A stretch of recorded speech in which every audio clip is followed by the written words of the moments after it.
Today on Pro Church Daily, we're talking about 5 beliefs that I had about producing videos that were completely wrong. Well, hey there, and welcome to Pro Church Daily, the show where in 10 minutes or less, you'll get your daily dose of tips and tactics to help your church share the message of Jesus while we navigate the biggest communication shift we've seen in the last 500 years. I'm your host, Alex Mills. I'm joined, as always, by the boss man. It's Brady Shearer. And today, we're talking about 5 beliefs about creating videos that are completely wrong.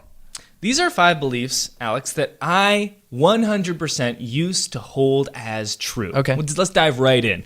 The first thing that I thought was 100% true about creating videos that is just not is that sharpness, the sharpness of my video was the most important thing about the overall look of it. I remember when I first started creating videos, how much I cared about the detail in the actual frame. And I remember I had a Panasonic GH2, and back in the day, this was just as DSLRs were kind of entering the marketplace as viable options for creating videos. And GH2 is technically a Micro Four Thirds camera. Beside the point, the GH2 had this hack. And if you hacked it, you could up the bit rate of the video that was being captured. So basically, let's say every second of footage had 50 megabytes. Well, if you did this GH2 hack, you could get every second have 200 megabytes. Wow. And when it was capturing that much more detail, you'd have that much more sharpness. Yeah. That's what I thought was the most important thing. The problem with this belief is that I completely overlooked the 3 things that are most important when it comes to the overall look of your video. Number 1 being the lighting, number 2, the dynamic range, and number 3, the colors. Yeah. All I cared about was resolution, sharpness, detail, Yeah. and I completely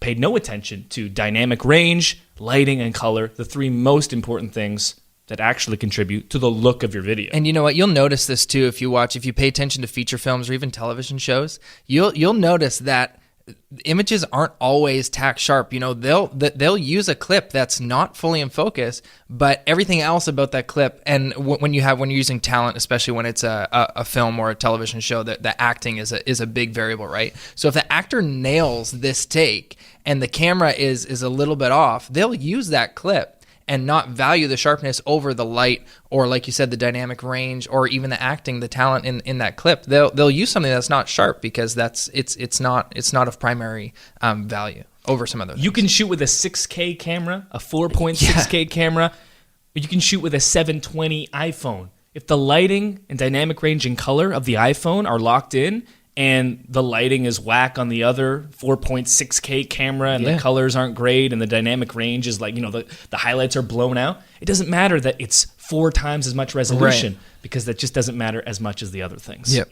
Second thing I believe to be true that was completely untrue: movement is how great shots are made. I was such a gear glutton when I first got into video. One of the biggest purchases my church made at the very beginning was a crane. Yep. A video crane. It's classic. Now, this is before gimbals existed. Oh my gosh, or drones. And drones, of course, which have now replaced them. I had this giant crane that I set up, and I was like, now my camera can rise into the sky. I thought that was the coolest thing ever. So much so that I neglected what was actually in my frame. I was like, look, as long as my camera is sliding, as long as my frame is gliding, as long as my crane is rising, that's all that matters. I mean, look at how smooth it is. Slow-mo, flying through the air, Steadicam life. It doesn't matter. No, it does not matter. If there's no emotion in the scene, if the frame isn't capturing something that's interesting, you cannot make up for that with cool gimmickry motion and movement. Right. That was something that I did not know and was completely wrong about. The third thing I was wrong about: I used to think that any noise, meaning digital noise, meaning digital grain, was the enemy. I would denoise my footage to the nth degree, so much so that it would look like plastic, clear-coated, glossy. Like a pastel painting. I was like, no grain. Nailed it. Yeah.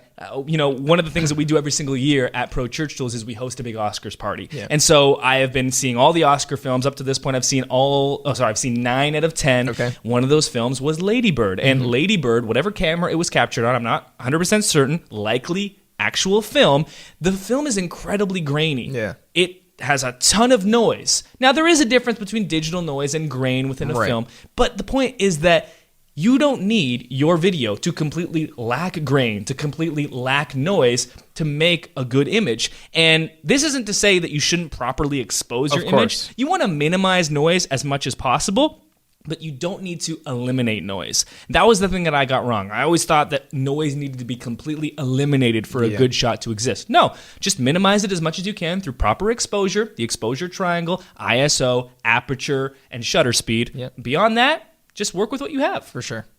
The fourth thing I was completely wrong about.